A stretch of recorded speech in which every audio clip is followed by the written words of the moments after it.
السلام علیکم۔ مالا کی 13ویں قسط میں خوش آمدید۔ افطار کے بعد وہ ماں کو لاؤنج میں لے آئی اور ڈرامہ لگا دیا۔ وقت بی بی جڑ کے ساتھ بیٹھ گئی۔ کشمالہ نے کانوں میں ہینڈز فری لگا لیا اور صوفے پہ پیر اوپر کر کے بیٹھ گئی۔ ماہی کی کال آ رہی تھی۔ آج ماہی اپنے کچن میں نہیں کھڑی تھی، نہ اس نے اپرن پہن رکھا تھا، نہ وہ ہنستی مسکراتی ملی تھی۔ آج جو چہرہ اسے دکھائی دیا تھا وہ ایسی لڑکی کا تھا جس کی ماں سمندر پار بیمار تھی، روز کے پاس نہیں جا سکتی تھی۔ ماہی کی آنکھیں رو رو کے سرخ ہو چکی تھی۔ ماں ٹھیک ہو جائیں گی ماہی، وہ دبی آواز میں انگریزی میں کہہ رہی تھی۔ ماں اس سے فاصلے پہ ویل چیئر پہ بیٹھی نکاہت سے ٹی وی کو دیکھ رہی تھی۔ معید ہمیشہ پڑھائی میں بزی رہتا تھا اور تم اپنے کاموں میں۔ میں بچپن سے ماں کی بیسٹ فرینڈ تھی اور ماں میری بیسٹ فرینڈ تھی۔ تم دونوں کا اتنا بڑا سوشل سرکل بھی ہے، لیکن ماہی کا عباد اور ماں کے علاوہ کوئی بیسٹ فرینڈ نہیں تھا۔ مالا، معید، عباد اور ماں، میں اس چکور میں رہتی ہوں۔ میں انہی لوگوں سے سارا دن بات کرتی ہوں۔ تم لوگ اپنا فون سائلنٹ کر کے سوتے ہو، میں نہیں سائلنٹ کرتی، کیونکہ میرے واٹس ایپ پہ صرف انہی لوگوں کے میسیجز آتے ہیں۔ یہاں کینیڈا میں جب کسی کی پاکستان سے کال آئے تو نمبر دیکھ کے دل ہول جاتا ہے۔ اف مالا، میں ماں کے پاس کیوں نہیں ہوں؟ تم آ کے کیا کرو گی؟ تم نہیں سمجھ سکتی۔ تم اس وقت ماں کے ساتھ ہو۔ تم اس اولاد کا غم نہیں سمجھ سکتی جو بیماری میں اپنے ماں باپ کے ساتھ نہ ہو۔ کوئی میرا غم نہیں سمجھ سکتا۔ اس نے فون رکھ دیا۔ وہ پھر سے رونے لگی تھی۔ مالا، ماہی سے کہو ملازموں کو کھانا دے دے۔ ماں کو بیٹھے بیٹھے نیند آنے لگی تو وہ نودر سے آواز میں بولی۔ وہ پیر نیچے اتارتی اٹھ کھڑی ہوئی۔ میں کہتی ہوں ماہی کو، آئے ہم کمرے میں چلتے ہیں۔ وہ ان کے پیچھے آ کھڑی ہوئی اور ویل چیئر دھکیل کے اندر لے جانے لگی۔ ماہی کہتی تھی کہ وہ خوش نصیب ہے کیونکہ وہ ماں کے پاس ہے، مگر اس کے پاس اپنے پچھتاوے تھے۔ وہ اتنے برس ماں کے پاس نہیں تھی۔ کبھی کبھی ماں سے لڑائی ہوتی تو وہ 3 دن انہیں کال نہیں کرتی تھی۔ کیا ویل چیئر دھکیلنے سے وہ سب سمٹ جائے گا؟ اس نے ماں کو بیڈ پہ بٹھایا اور انہیں پانی کے ساتھ دوا کی گولیاں دینے لگی۔ کیا پانی پلا دینے سے ماں کو کہیں ساری سخت باتوں پہ پانی پھر جاتا ہے؟ ماں سو گئی تو وہ پھر اپنے اوپر اسٹوڈیو میں آ گئی۔ معید کے ساتھ میسیجز آ رہے تھے۔ وہ مختلف ڈاکٹرز کے پاس جا رہا تھا، کبھی کسی لیب سے رپورٹس اٹھاتا، کبھی کسی سے ملتا۔ وہ جب بھی معید کا میسیج دیکھتی دل میں وہی کاؤنٹ ڈاؤن شروع ہو جاتا۔ ڈاکٹر ووہرا کا کاؤنٹ ڈاؤن۔ 6 ماہ۔ 1 مئی کو مرض کی تشخیص ہوئی تھی اور 6 ماہ بعد یعنی 1 نومبر آنا تھا۔ اس نے تاریخ دیکھی۔ آج 6 مئی تھی۔ 5 ماہ اور 24 دن رہ گئے تھے۔ وہ اسٹوڈیو میں آئی تو وہاں اندھیرا تھا۔ اس نے کھڑکی کھول دی، بتی نہیں جلائی اور کھڑکی کے ساتھ بیٹھ گئی۔ نیچے لان میں زرد روشنیاں پھیلی تھیں۔ 4 دیواری کے ساتھ ٹہلتا کیف ایک ہاتھ میں موبائل پکڑے کچھ پڑھ رہا تھا، دوسرے ہاتھ میں کافی کا مگ تھا جس سے وہ بار بار گھونٹ بھرتا تھا۔ اسکرین پہ لکھے الفاظ کیف کے ساتھ کسی فلم کے منظر کی مانند چل رہے تھے۔ کبیرہ سعدان لاہور کے ایک معروف بزنس مین کی بیوی ہیں۔ سعدان صاحب ایک لمبا عرصہ انگلینڈ اور جرمنی میں گزارنے کے بعد چند برس قبل پاکستان شفٹ ہوئے تھے۔ کبیرہ کی بیٹی ان کے ساتھ رہتی ہے، اس کا نام عنایا ہے۔ عنایا نے کئی برس پہلے انجینئرنگ کی تھی لیکن وہ جاب نہیں کرتی۔ وہ ایک فوڈ بلاگر ہے۔ اس کے علاوہ اس نے ایک فیمنسٹ بلاگ بھی بنا رکھا ہے جہاں وہ مردوں اور شادی کے خلاف بولتی ہے۔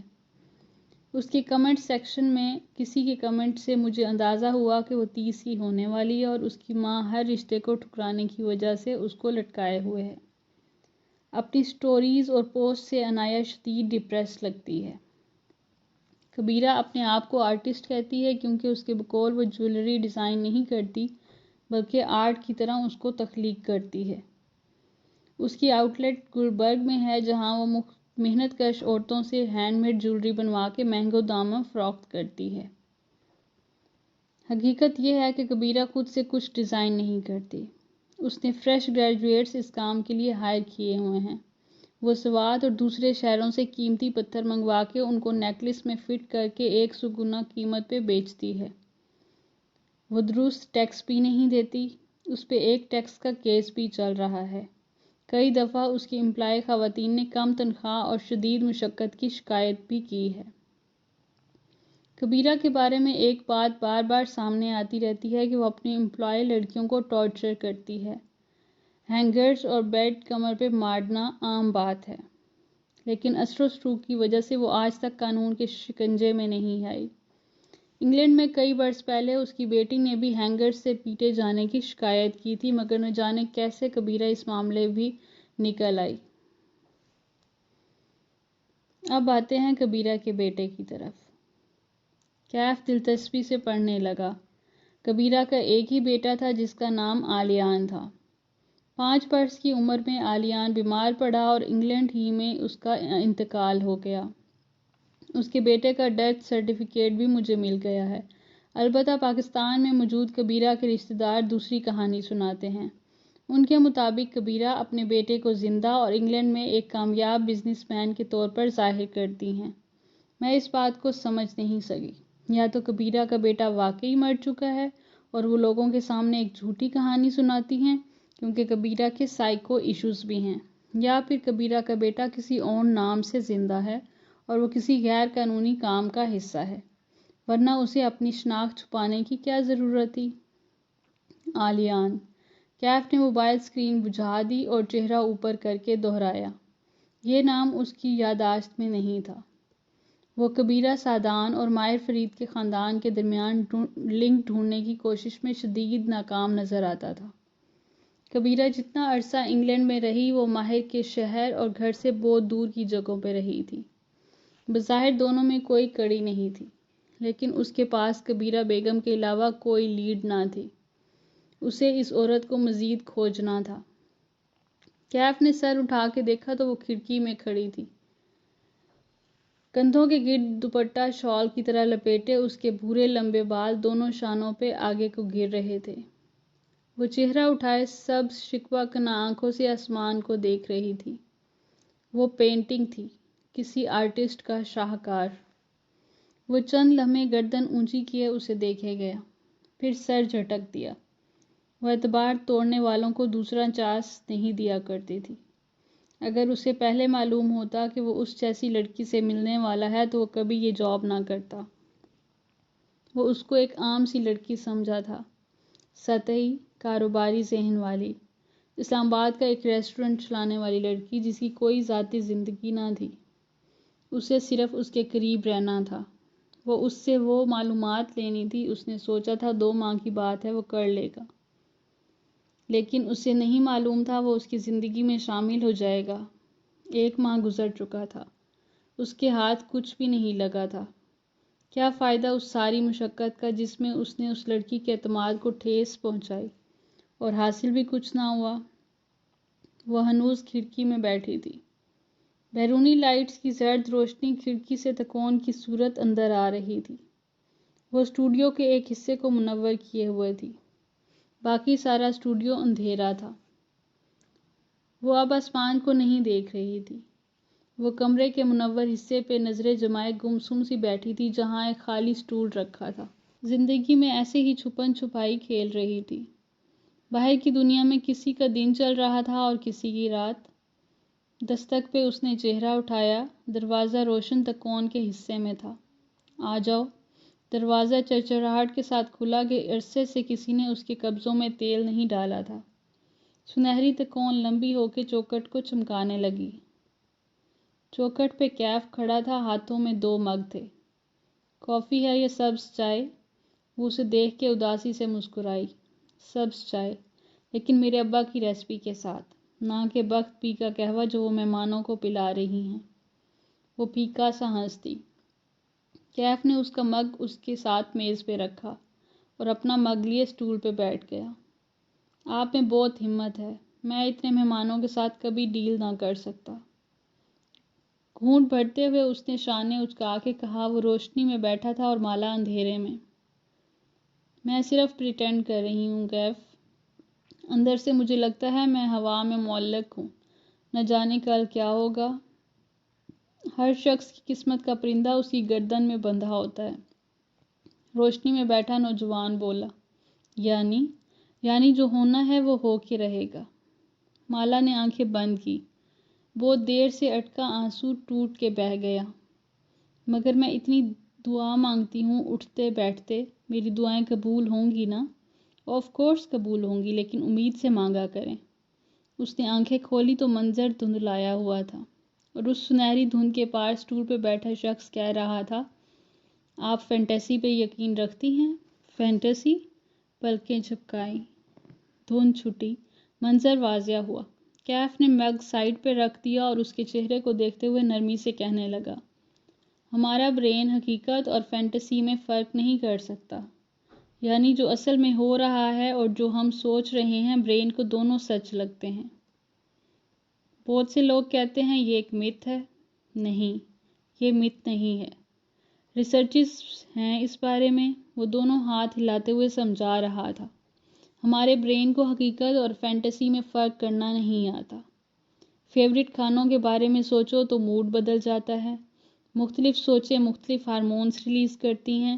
اس لیے پیٹر پین کہتا تھا، اچھے خیالات سوچو کیونکہ وہ تمہیں اڑنا سکھائیں گے۔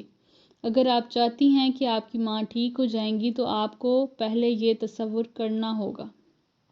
کیا تصور کروں؟ وہ سٹول سے اٹھ کھڑا ہوا اور ایک بک شیلف کے ساتھ ٹیک لگا کے کھڑا ہو گیا۔ بازو سینے سے باندھ لیے، جوگرز کی کینچی بنا لی۔ یہی کہ جب ماں ٹھیک ہو جائیں گی تو آپ کی زندگی کیسی ہوگی؟ کشمالا نے بھیگی آنکھیں بند کی۔ اس نے ایک تصور بنانا چاہا۔ وہ پھر سے مسکرائیں گی، ان کی وہ رعبدار پرسنالٹی واپس آ جائے گی۔ وہ اب بھولنے لگی ہیں اور اپنی پرسنالٹی کھو رہی ہیں۔ میں چاہتی ہوں وہ پہلی جیسی ہو جائیں، اور پھر ہم تینوں ماں کے ساتھ موسم سرما میں ایک رضائی میں بیٹھ کے باتیں کرتے ہوئے چلگوزے کھائیں۔ اس میں کیا مسئلہ ہے؟ اس نے چونک کے آنکھیں کھولیں۔ وہ کیا؟ چلگوزہ 6000 روپے کلو مل رہا ہے۔ وہ بھیگی آنکھوں سے ہنس دی۔ اچھا مونگ پھلیاں کر لو۔ وہ ہلکا سا مسکرایا۔ گال کا گڑا گہرا ہوا۔ اس تصور کو بار بار ذہن میں تازہ رکھیں، جو سوچیں گی وہی ہوگا۔ اور اگر ایسا نہ ہو سکا، تصور پہ یقین رکھنے والے اگر بغیر نہیں سوچتے۔ کشمالا نے اس بات میں سر ہلا دیا۔ کیف نے اپنا مگ اٹھایا اور دروازے کی طرف بڑھا۔ وہ بنا سوچے سمجھے اسے پکار بیٹھی۔ تم کیا تصور کرتے ہو؟ وہ وہیں ٹھہر گیا۔ اس کی کشمالا کی طرف پشت تھی۔ وہ دھیرے سے پلٹا۔ اس کا چہرہ آدھا روشنی اور آدھا اندھیرے میں تھا۔ تمہاری سب سے بڑی خواہش کیا ہے جسے تم تصور کرتے ہو؟ وہ چند لمحے کھڑکی میں بیٹھی لڑکی کو دیکھتا رہا، پھر بولا تو اس کی آواز بہت آہستہ تھی، یہی کہ کاش ہم مختلف حالات میں ملے ہوتے۔ وہ کہہ کے رکا نہیں، باہر نکل گیا۔ وہ وہیں بیٹھی سیڑھیوں پہ اس کے قدموں کی آواز سنتی رہی۔ وہ نیچے جا رہا تھا، پھر اس نے گردن لان کی طرف موڑی۔ وہ اب نیچے گیٹ کی طرف آتا دکھائی دے رہا تھا۔ کانوں میں ایئر پوڈز لگائے اور گارڈ چیئر پہ جا کے بیٹھ گیا۔ پھر لیپ ٹاپ کھول لیا۔ وہ دانستہ طور پر اوپر نہیں دیکھ رہا تھا۔ اس نے مگ میز پہ رکھ دیا۔ اندر سے ایک الارم جلنے بجھنے لگا۔ کیف کیا سوچنے لگا تھا؟ اسے کیف سے فاصلہ رکھنے کی ضرورت تھی۔ وہ نیچے واپس آئی تو ماں اسی طرح سو رہی تھی۔ وہ ان کے ساتھ لیٹ گئی اور ان کی طرف کروٹ لے کے ان کا چہرہ دیکھنے لگی۔ پھر اس نے آنکھیں بند کی۔ ذہن سے کیف اور اس کی باتوں کو جھٹک کے وہ اس دن میں واپس چلی گئی۔ وہ ماہی، معید اور ماں کے ساتھ ایک کمبل میں بیٹھی تھی۔ پلنگ کے درمیان میں ایک بڑے پیالے میں چلگوزے رکھے تھے۔ یہ سستے زمانے کی بات تھی۔ معید اور وہ چلگوزے نکال نکال کے کھا رہے تھے، اور ماں جو سویٹر کے اوپر شال اوڑھے بیٹھی تھی بار بار معید کو ٹوک رہی تھی، چھلکے الگ شاپر میں ڈالو، مکس نہ کرو۔ ماہی کے الگ مسئلے تھے۔ ماں، میرے بال اتنے کیوں گر رہے ہیں آج کل؟ وہ بالوں میں ہاتھ پھیرتی روحانسی ہو کے کہہ رہی تھی۔ اس لیے کہتی ہوں ڈائی نہ کرو اور زیادہ موبائل نہ استعمال کرو۔ ماں کے نزدیک ہر مسئلے کا جڑ موبائل تھا۔ ماں کیا ہے یار، ایسے ہی میرے بال گرتے رہے تو میں گنجی ہو جاؤں گی۔ پر اے بے وقوف، کبھی کوئی عورت گنجی ہوئی ہے؟ ماں نے سنجیدگی سے پوچھا تو وہ چونکی۔ او، مطلب جتنے بال گرے میں گنجی نہیں ہوں گی، پھر ٹھیک ہے۔ ماں نے معید کے ہاتھ پہ ہاتھ مارا۔ تمہیں ماں کی زبان سمجھ نہیں آتی؟ چھلکے الگ پیالے میں ڈالو۔ وہ منظر مکمل تھا۔ اس نے آنکھیں کھولی اور آنسو صاف کیے۔ وہ یہ منظر دوبارہ ضرور دیکھے گی۔ وہ اللہ تعالیٰ سے دعا مانگے گی۔ وہ اتنی دعا مانگے گی کہ ماں کی ساری بیماریاں ختم ہو جائیں گی۔ جس نے بیماری دی ہے وہی اس کو دور کر سکتا ہے۔ جس نے مصیبت بھیجی ہے صرف وہی اس کو ٹال سکتا ہے۔ وہ ماں کی طرف کروٹ لیے زیر لب دعا مانگنے لگی۔ اے شفا دینے والے، شفا دے دے۔ اسے نیند کب آئی اسے علم بھی نہ ہوا۔ رات کے کسی پہر معید نے اسے جگایا۔ آواز سے ماں بھی اٹھ گئی۔ چونک کے کشمالہ کو دیکھا اور غنودہ آواز میں بولی، معید نے کھانا کھایا؟ میں دیتی ہوں، آؤ معید۔ باہر آتے ہی معید سارے دن کی روداد سنانے لگا۔ 2 سرجنز کو وہ رپورٹس دکھا کے آ رہا تھا، لیکن وہ دونوں نے وہی کہا تھا جو ڈاکٹر وورا نے کہا تھا۔ جب تک برین کھلے گا نہیں، کوئی نہیں بتا سکتا کہ وہ گلاؤما ہے یا منجیوما۔ اسکین پہ دونوں ایک جیسے لگتے ہیں، لیکن اصل مسئلہ یہ تھا کہ کوئی سرجن اس کیس میں ہاتھ ڈالنے کو تیار نہ تھا۔ میرے سینئر نے کہا ہے میں ڈاکٹر واصف نصیر سے ملوں، معید سوچتے ہوئے کہہ رہا تھا۔ وہ کون ہیں؟ امریکن سرجن ہیں، کئی سال امریکہ میں نیورو سرجری کی ہے۔ تم نے مایو کلینک کا نام پڑھا ہوگا، اس سے بھی منسلک رہے ہیں۔ بہت بہادر سرجن ہیں۔ 2 سال قبل پاکستان شفٹ ہوئے تھے، یہاں بہت بڑے بڑے کیسز انہوں نے آپریٹ کیے ہیں۔ ان کو دکھاتے ہیں اسکین، پھر دیکھتے ہیں وہ کیا کہتے ہیں۔ ایک سرجن امریکہ چھوڑ کے اپنے ملک کے لوگوں کے لیے پاکستان شفٹ ہو گیا ہے۔ وہ یہاں لوگوں کے ناقابل علاج ٹیومرز بھی نکالتا ہے۔ کتنا اعلیٰ آدمی ہوگا وہ، اس نے نام سن کے ذہن میں ان کا خاکہ بھی بنا لیا۔ ایک ادھیڑ عمر سرجن، عاجز، نرم گو، جس کا دل انسانیت کی ہمدردی سے بھرا ہوا تھا۔ اگلے سے پہر جب مالا اور معید اپنی باری آنے پہ ایک لمبے انتظار کے بعد ڈاکٹر واصف کے کلینک میں داخل ہوئے تو وہ بہت پر امید تھی۔ ڈاکٹر واصف یقیناً ان کو تسلی دیں گے۔ گلاؤما ہے تو کیا ہوا، وہ اس کو بھی نکال لیں گے۔ ڈاکٹر واصف دراز قد کے سمارٹ آدمی تھے، بال قلموں سے سفید اور عمر 50 کے لگ بھگ تھی۔ آدھے آستین کی پولو شرٹ پہنے ہوئے تھے، کوٹ پیچھے لٹکا تھا۔ ان کو آتے دیکھ کے شناسائی سے بولے، آ گئے ہو معید؟ وہ اس سے یقیناً پہلے کہیں مل چکے تھے۔ ان کی آواز روبدار اور اونچی تھی، ایسی آواز جو کوسوں دور سے پہچان لی جائے۔ جی، یہ میری سسٹر ہے کشمالہ۔ آپ بھی ڈاکٹر ہیں؟ ساتھ ہی رپورٹس لینے کے لیے ہاتھ بڑھایا۔ نہیں، لیکن بن جاؤں گی۔ معید کے ہاتھ میں اسکین تھے، MRI کی رپورٹ کشمالہ کے ہاتھ میں تھی۔ اس نے رپورٹ ان کی طرف بڑھا دی۔ ڈاکٹر واصف نے رپورٹ کے لفافے کو ایک نظر دیکھا اور پھر ڈسٹ بن کی طرف اچھال دیا۔ میں نے آج تک کسی ریڈیولوجسٹ کی بنائی ہوئی رپورٹ نہیں پڑھی۔ MRI اسکین دکھاؤ۔ انداز سنجیدہ اور قطعی تھا۔ معید جلدی جلدی اسکین دکھانے لگا۔ وہ البتہ چہرے پہ ناگواری لیے پیچھے ہو کے بیٹھ گئی۔ How road. کلینک میں دیوار پہ ایک سفید روشن چوکٹھا لگا تھا۔ ڈاکٹر واصف کچھ دیر کالے ایکس رے جیسے اسکین کو وہاں لگا کے دیکھتے رہے۔ ویڈیوز بھی دیکھیں، ان سب میں ماں کے برین کو ہر اینگل سے دکھایا گیا تھا۔ بس 2 رنگ تھے، سیاہ اور سفید۔ یہ وہ رنگ تھے جنہیں صرف سرجن پڑھ سکتے تھے۔ معید بہت کچھ انہیں پہلے ہی ای میل کر چکا تھا۔ وہ یہ سب اب دوسری دفعہ دیکھ رہے تھے۔ ڈاکٹر وورا کا کہنا ہے یہ گلاؤما ہے۔ معید نے کھنکھار کے بات کا آغاز کیا۔ ڈاکٹر وورا بوڑھے ہو رہے ہیں۔ ڈاکٹر واصف واپس کرسی پہ آ کے بیٹھے اور عام سے انداز میں اطلاع دی۔ یہ گلاؤما نہیں ہے، یہ منجیوما ہے۔ ان دونوں کا سانس رک گیا، ساری دنیا ٹھہر گئی۔ منجیوما وہ ٹیومر تھا جو قابل علاج تھا۔ آر یو شور؟ وہ بے یقینی سے بولی۔ آف کورس، وہ دیوار پہ لگے اسکین کو دیکھتے ہوئے کہہ رہے تھے، when it looks like a duck, swims like a duck, and quacks like a duck, it's a duck. اور اگر آپ غلط ہوئے، یہ ڈک نہ ہوئی تو؟ معید نے میز کے نیچے سے جوتا اس کے پیر پہ مارا۔ ڈاکٹر واصف نے سنجیدگی سے اس کو دیکھا۔ اخروٹ کھاتی ہو؟ میرا روزہ ہے۔ کھلا نہیں رہا، پوچھ رہا ہوں۔ وہ اپنی جگہ سے اٹھے اور پیچھے کنسول ٹیبل تک گئے۔ وہاں چائے کافی کے لوازمات کے ساتھ جار میں ڈرائی فروٹ رکھے تھے۔ انہوں نے ایک ثابت اخروٹ نکالا اور واپس کرسی تک آئے۔ یہ تمہارا سر ہے۔ اخروٹ انگوٹھے اور انگلی کے درمیان پکڑ کے اسے دکھایا۔ اخروٹ کا چھلکا تمہاری کھوپڑی ہے، تمہارے سر کی ہڈی۔ پھر انہوں نے 2 انگلیوں کے درمیان اخروٹ دبایا تو چھلکا ٹوٹ گیا۔ وہ کاغذی اخروٹ تھا۔ صفائی سے آدھا چھلکا الگ کیا کہ گری برقرار رہے۔ بالکل انسانی دماغ کی شکل کی گری اخروٹ میں پوری لگی نظر آ رہی تھی۔ یہ گری تمہارا برین ہے۔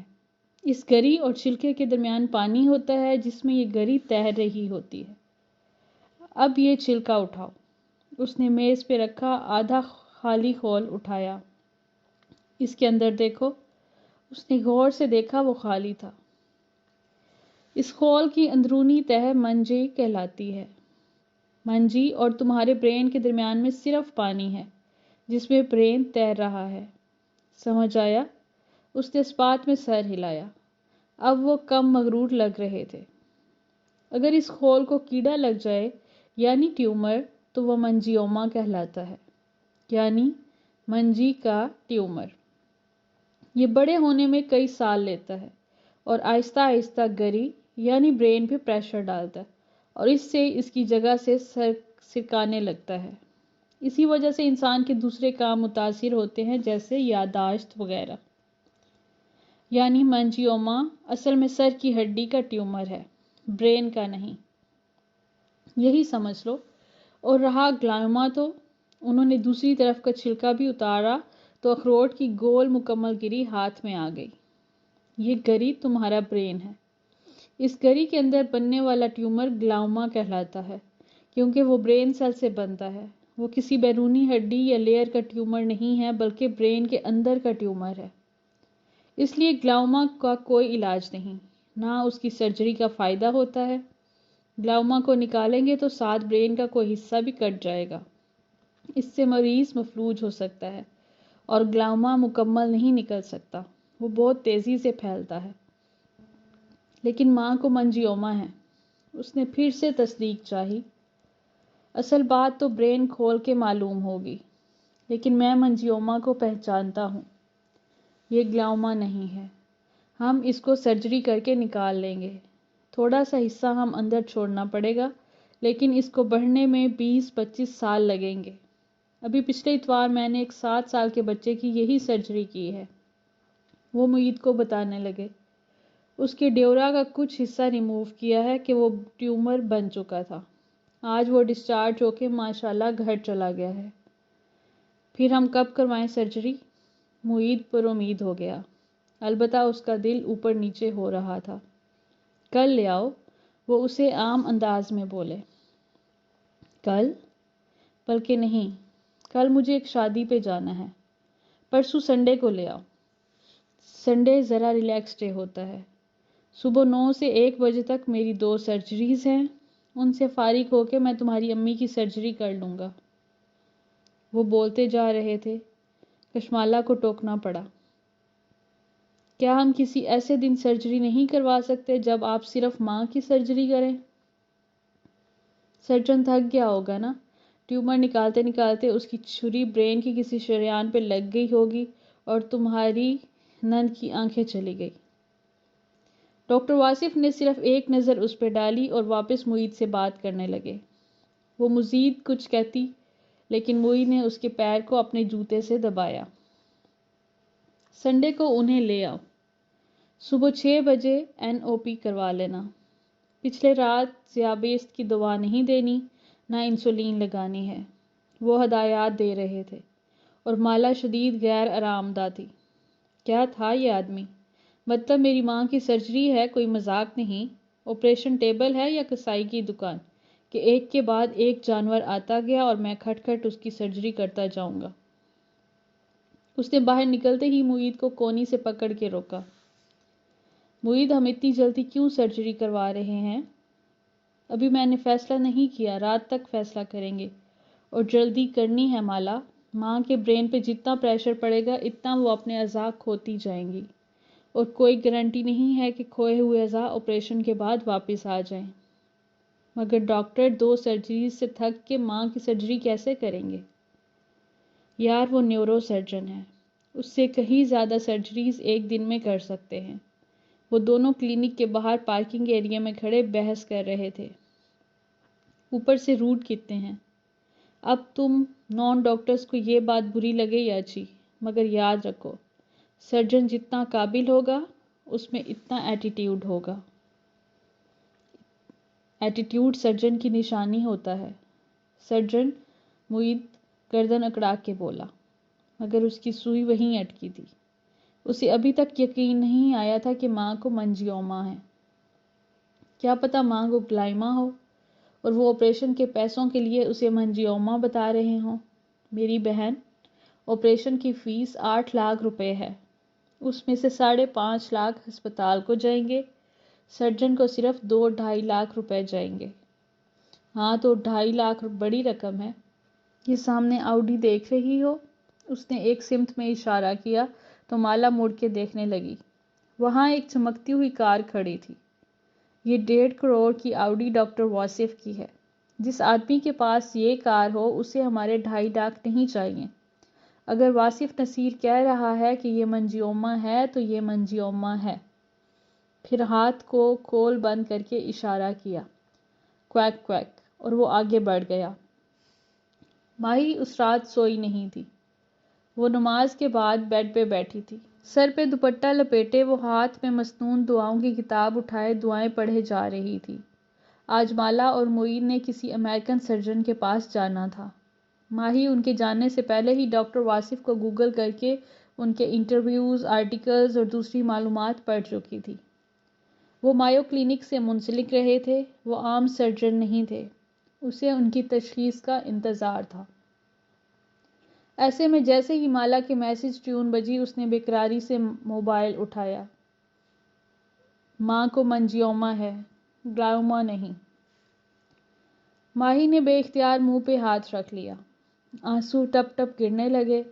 وہ کہتی تھی نا ماں کا علاج ہو جائے گا، ماں کا ٹیومر موذی نہیں ہوگا۔ اس کی دعائیں قبول ہوئی تھی، یہ ایک نشانی تھی۔ اب اسے مزید دعا مانگنی تھی۔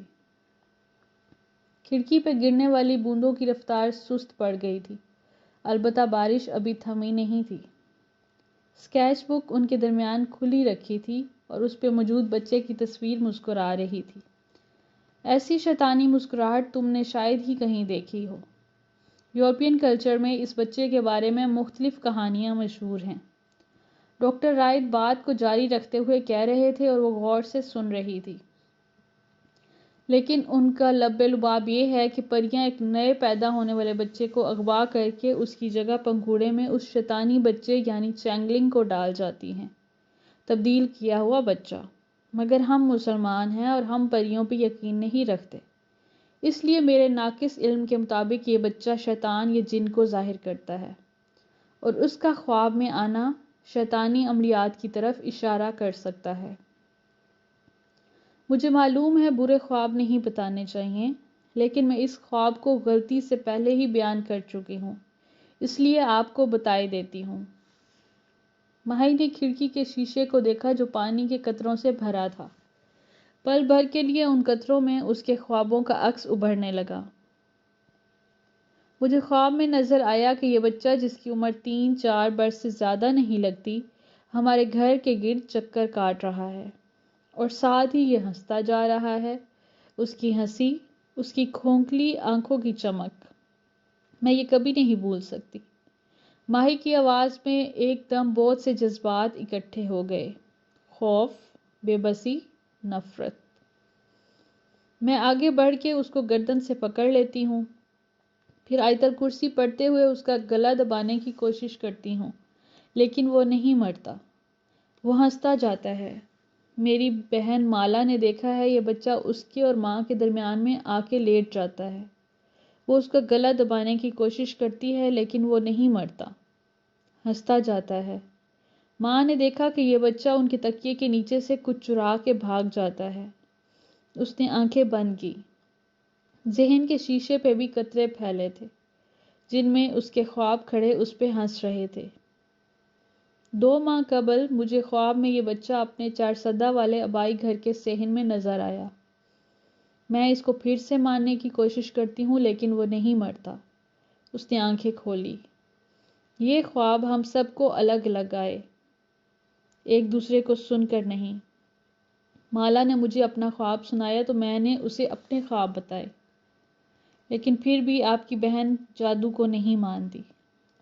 نہیں، وہ کہتی ہے خواب سے پہلے اس نے کوئی ہارر فلم دیکھی تھی۔ یقیناً اس کا اثر تھا، وہ اس موضوع پہ بات ہی نہیں کرتی۔ لیکن مجھے لگتا ہے کوئی میری بہن پہ جادو کر رہا ہے، کیونکہ اس کے ساتھ سارے واقعات ہوتے ہیں، خون آنا، کسی کا پیچھا کرنا، وہ بے بسی سے کہہ رہی تھی۔ خواب سے زیادہ خواب کی وائب اہم ہوتی ہے۔ جب آپ خواب میں اس بچے کو دیکھتی ہیں تو آپ کیا محسوس کرتی ہیں؟ ماہی نے آنکھیں بند کی۔ ہر طرف اندھیرا چھا گیا، سارے قطرے اندر ہی اندر بہہ کے فنا ہو گئے۔ میں خوف سے سوچتی ہوں کہ یہ بچہ میرا خاندان تباہ کر دے گا۔ اس نے بھیگی پلکیں کھولی۔ خاندان تباہ کرنے والا جادو۔ انہوں نے سمجھ کے اسبات میں سر ہلایا۔ یہ ایک مشہور جادو ہے، مگر ضروری نہیں ہے کہ آپ کی بہن پہ جادو ہو۔ جادو کی علامات بہت واضح ہوتی ہیں، ہم ان سے اس مرض کی تشخیص کرتے ہیں۔ جادو مرض ہے کیا؟ اور نہیں تو کیا، یہ مرض ہی ہے، بس اس کا علاج خود کرنا ہوتا ہے۔ ہم علاج پہ بات کریں گے، پہلے آپ یہ بتائیں کہ آپ کی بہن کے کتنے بچے ہیں؟ وہ چونکی۔ نہیں، اس کے بچے نہیں ہیں، مطلب وہ غیر شادی شدہ ہے۔ اوہ، وہ خاموش ہو گئے۔ ماہی کے اندر الارم سا جلنے بجھنے لگا۔ کیوں؟ آپ نے یہ کیوں پوچھا؟ آپ نے خاندان کو تباہ کرنے والے جادو کا ذکر کیا تو مجھے لگا آپ کی بہن کی اپنی فیملی ہے۔ وہ عام سی انداز میں کہہ رہے تھے، جیسے ڈاکٹرز بخار کی دوا تجویز کرتے ہیں، کیونکہ فیملی میجک عموماً گھر کی بیٹی سے نہیں شروع ہوتا۔ ماہی کا سانس جہاں تھا وہیں رک گیا۔ لمحے بھر کو ساری دنیا تھم گئی۔ وہ گھر کی ماں سے شروع ہوتا ہے۔ ماہی بنا پلک جھپکائے انہیں دیکھ رہی تھی۔ اگر بچے موتی ہیں تو ماں وہ مالا ہے جو اپنے خاندان کو جوڑ کے رکھتی ہے، اور اس مالا کے ٹوٹنے پہ سارے موتی بکھر جاتے ہیں۔ جادوگر نے جب کسی خاندان کو تباہ کرنا ہو تو وہ پہلے اس کی ماں پہ حملہ کرتا ہے۔ کیسے؟ اس کی رنگت سفید پڑنے لگی۔ اسے سحر المرض کہتے ہیں، بیماری کا جادو۔ خاندان کی ماں اچانک بیمار پڑ جاتی ہے، اس کو کوئی ایسا موذی مرض لاحق ہو جاتا ہے جو علاج سے بھی رفع نہیں ہوتا۔ ماں دیکھتے ہی دیکھتے ختم ہو جاتی ہے۔ یہ جادو منتقل ہونے والا جادو ہے، ٹرانسفریبل میجک۔ یہ ماں کے بعد اس کی اولاد میں منتقل ہو جاتا ہے، عموماً اس اولاد میں جو جسمانی طور پر ماں کے سب سے قریب ہوتی ہے۔ پھر وہ اس کا چہرہ دیکھ کے مسکرائے۔ ابھی سے ڈر گئی مہابینا؟ میری ماں، اس کا سانس نہیں آ رہا تھا۔ میری ماں بیمار ہے، کیا یہ جادو سے ہے؟ شاید ہاں، شاید نہیں، آپ یہ وثوق سے کبھی بھی نہیں جان پائیں گی۔ اس لیے علماء جادو کے بارے میں ہر وقت بات نہیں کرتے۔ جس کی بھی ماں بیمار ہو وہ سمجھے گا اس پہ جادو کیا جا رہا ہے، ایسے میں انسان خوف اور وہم کا شکار ہو جاتا ہے۔ اس کا چہرہ دیکھ کے تسلی دی۔ ضروری نہیں ہے کہ آپ کی ماں پہ جادو ہو، ہر بیماری جادو سے نہیں ہوتی، مگر مجھے کیسے معلوم ہوگا میری ماں کی بیماری جادو سے ہے یا نہیں؟ اس کا اندازہ لگانے کے لیے آپ کو اپنی ماں کی مرض کی تشخیص کرنی ہوگی۔ جادو کی علامات ہوتی ہیں۔ اگر وہ علامات آپ کی ماں میں نہیں ہیں تو ان کی بیماری محض ایک بیماری ہے، اگر ہیں تو آپ کو ان کا علاج کرنا ہوگا، جسمانی کے ساتھ ساتھ روحانی علاج بھی۔ ماہی کو اپنی ٹانگیں کمزور پڑتی محسوس ہو رہی تھی۔ کیا وہ مزید یہ سب سن سکتی تھی یا وہ یہاں سے بھاگ جانا چاہتی تھی؟